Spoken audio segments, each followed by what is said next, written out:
This is Glen Distillery. We're the oldest working distillery in Scotland. We're a very traditional distillery here.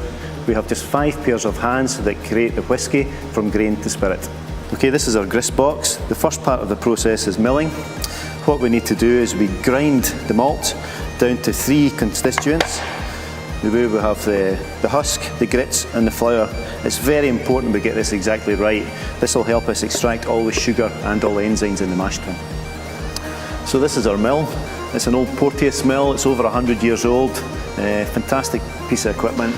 It sort of states what we do at this distillery. Everything's very old and very traditional.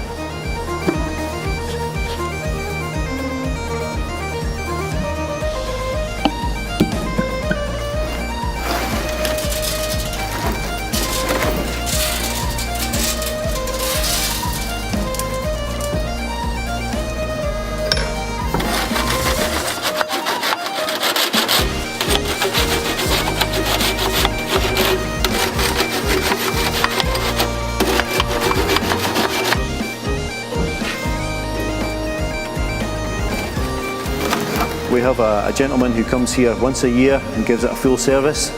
The rest of the time it's the stillmen on site that look after it.